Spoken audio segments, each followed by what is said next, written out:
बिस्मिल्लाहिर्रहमानिर्रहीम। The Negro artist and the racial mountain by Langston Hughes. ये Harlem Renaissance का एक अहम वर्क है। क्यों अहम है? क्योंकि इसमें वो बात की गई है कि हार्लेम रेनेसेंस क्यों ज़रूरी है।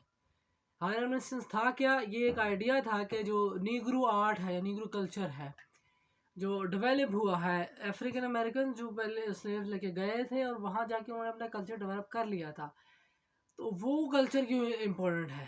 वो ऑब्वियसली वो इम्पोर्टेंट है। वो एक उनके यहाँ एक थॉट प्रोसेस है, वो उनके यहाँ कॉन्शियस है कि हम अब ये हैं। वो अफ्रीकन रूट्स की बात नहीं कर रहे, वो उस कल्चर की बात कर रहे हैं जो उन्होंने वहाँ रहते हुए डेवलप किया है।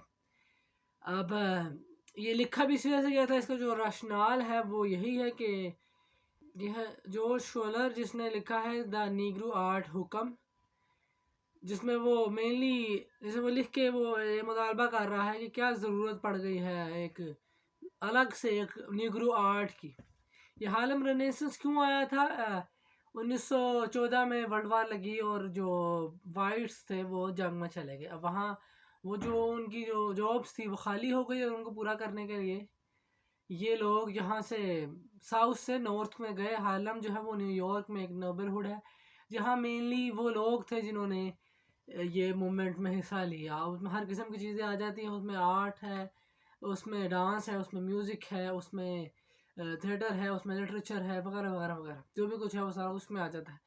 तो अब उसमें वो बात किस चीज़ की कर रहे हैं? वो ज़िंदगियाँ या वो कल्चर या वो तौर तवार, वो त्यौहार, जो भी वो उनकी ज़िंदगियाँ थी जो निग्रोज़ ने वहाँ रहते हुए डेवलप की थी, वो उस बारे में ये है सारा कुछ और वही उसमें बात करता है। शुरू में बात ही क्या है कि एक यंग पोएट यानी वो जो उससे भी छोटा है, लैंगस्टन ह्यूग्स से भी, ये भी जो है वो बिल्कुल उसकी जवानी में ही लिखा गया है आर्टिकल और उसकी जवानी की ही बात है। हार्लेम रेनेसेंस और वो उसके प्रोमिनेंट फिगर्स में से है।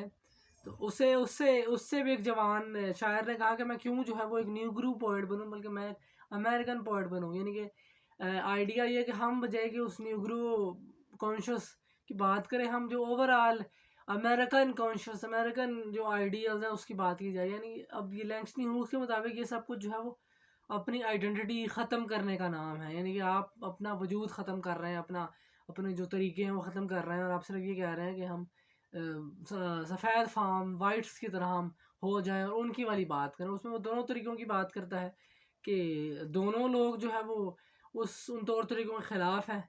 जो न्यूग्रोज हैं वो भी कहते हैं कि बस जो है वो लिखो कि हम कितने अच्छे हैं और ये वो फलाटम का, और जो वाइट्स हैं वो भी ये कहते हैं कि हमारा इल्यूजन ना तोड़ो, जैसा हम तुम्हारे बारे में समझते हैं वैसा ही लिखते रहो और हम जो है वो तुम्हें पैसे देंगे, यानी कि हम तो सराहेंगे, हम तुम्हारी चीज़ को ख़रीदेंगे, हम तुम्हारी चीज़ को प्रमोट करेंगे एंड ऑल दैट। यानी कि हमारी वाली बात करो, इसेमिलेट हो जाओ, दूसरे अल्फाज में इंटीग्रेट हो जाओ, अपनी जो है वो सेपरेट आइडेंटिटी है वो निकाल दो एंड ऑल दैट। और ये है। अब वो उस चीज़ को निगेट करता है। नेगेट करने में वहाँ वो उसने पहले तो उसने 3 एग्जांपल्स दिए। तीनों जो क्लासेस हैं, मिडल, लोअर और जो हाई क्लास है, रिच क्लास है, निग्रोस की। अब वो सिर्फ लोअर क्लास को वो क्या लो पसंद करता है क्योंकि वो अपने आइडियल्स पे, अपने जो कल्चर है उस पर ही जी रहे हैं, बजाय इसके कि वो वाइट्स की तरह बनने की कोशिश करें। और उसकी वजह ही बताता है कि उसकी वजह ये है कि वो जो वो इन्फ्लुएंस है, यानी उस्ताद जो अदब देख रहे हैं, जो उनकी चीज़ें मौजूद हैं, जो बातें की जाती हैं, वो सारा कुछ जो है वो वाइट है। तो उन पर एक वाइट का असर है और वो ख़ुद को डिमोनाइज कर रहे हैं, ख़ुद को एलिमिनेट कर रहे हैं। इसमें वो एक मिसाल भी देता है। वो एक फिलाडेल्फिया की एक औरत है जो कि एक स्पेनिश सिंगर को देखने के लिए पैसे देती है, लेकिन वो कभी भी एक ब्लैक सिंगर को नहीं देखना चाहेगी एंड ऑल दैट। उसमें फिर वो एक केन जो नॉवल है उसकी बात करता है कि वो जो है वो निग्रोस ने पढ़ा ही नहीं है, और पढ़ा है तो उसको पसंद नहीं किया, नफरत की है उससे। क्रिटिक्स ने हालांकि उसे अच्छे रिव्यूज़ भी दिए हैं। ये भी एक बड़ा हार्लेम रेनेसेंस की एक नाम है एंड ऑल दैट। फिर वो पॉल रॉबसन की बात करता है, जैसे कि वो बेसी स्मिथ की बात करता है, विंडोर रेस की बात करता है, वगैरह वगैरह। फिर वो एक मिसाल दे देता है चार्ल्स गिल्पिन की, कि वो जो है वो एक एक्टर था लेकिन वो मशहूर तब हुआ और उसको न्यूग्रोज में ही मशहूर तब हुआ जब उसने एम्परर जोन्स में काम किया, जो यूजिन ओनेल का प्ले है। तभी उसे वाइट्स और ब्लैक्स दोनों ने अप्रिशिएट किया। उससे पहले कोई अहमियत नहीं देता था एंड ऑल दैट। अपनी बात करता है, वो कहता है कि मेरी भी जो है उन्होंने बहुत सारी रेशल थीम्स और रेशल आइडियाज़ और जैज़ पर है, यानी कि मैं भी उस चीज़ को प्रमोट कर रहा हूँ। लोग मुझे कहते भी हैं कि तुम क्यों लिखते हो इन ऑल दैट।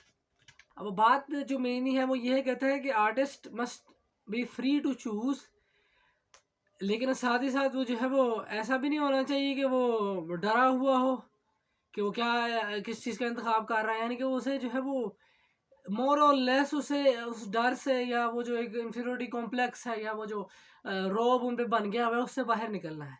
आखिर में वो पुर उम्मीद है कि ये जो आइडियाज़ हैं, जो न्यूग्रो वॉइसेस हैं, जो न्यूग्रो कल्चर्स हैं, जो न्यूग्रो आइडियाज़ हैं, वो जो उनके लिटरेचर्स हैं, थिएटर्स हैं, फलाना म्यूज़िक है, वो सारा जो है वो प्रमोट होगा और अल्टीमेटली आगे आएगा। अब इसमें जो रेशल माउंटेन का जो आइडिया है, वो रेशल माउंटेन का आइडिया है क्या?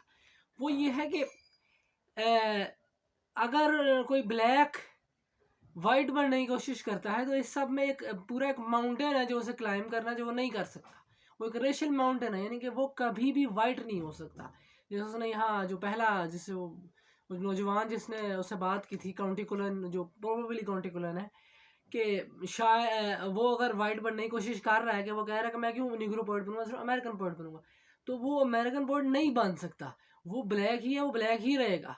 तो उसे जो है वो अल्टीमेटली खुद से मोहब्बत सीखनी चाहिए, उसे वो न्यूग्रो आर्ट से मोहब्बत सीखनी चाहिए, ना कि ये कि वो वाइट बनने की कोशिश करे। और जो ये सारा जो आर्ट हम कर रहे हैं वो सिर्फ और सिर्फ इस वजह से होना चाहिए कि हमें वो उसे कहते हैं ना, वो तो सेक ऑफ आर्ट होना चाहिए, यानी कि हम अपना कल्चर सेलिब्रेट करें, ना कि ये कि हम किसी के प्रेज़ के लिए ज़िंदा हों। जो ब्लैक्स या वाइट्स हमारी हमारी प्रेज़ करेंगे कि बहुत अच्छा लिखता है, बहुत अच्छा बोलता है, बहुत अच्छा एक्ट करता है एंड ऑल दैट। हमें सब के लिए काम नहीं करना। तो ये वो रेशल माउंटेन है निग्रू आर्टिस्ट के लिए, कि वो कभी भी वहाँ तक नहीं पहुँच सकता, तो उसे जाना भी नहीं चाहिए। वो जो रेशल माउंटेन है वो कभी क्लाइम नहीं कर सकता, तो उसे करना भी नहीं चाहिए।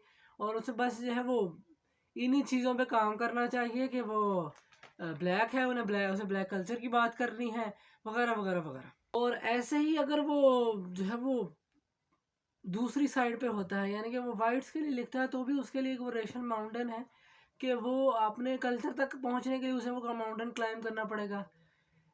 यानी कि वो किसी भी सूरत जो है वो वो जो आइडिया है, यानी कि वो दोनों कश्तियों में सवार नहीं हो सकता।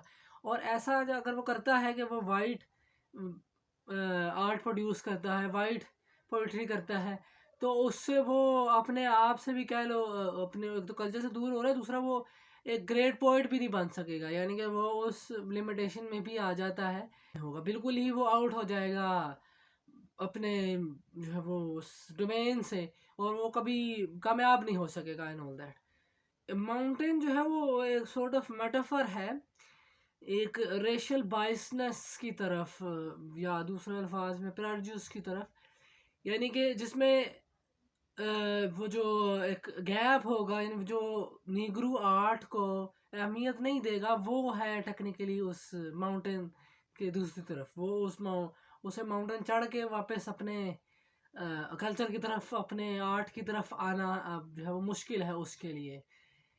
और दूसरे अल्फाज में वो भी है कि वो कभी वाइट नहीं हो सकता अगर वो कभी ऐसा करने की कोशिश करता भी है। तो ये है Negro artist and the racial mountain by Langston Hughes.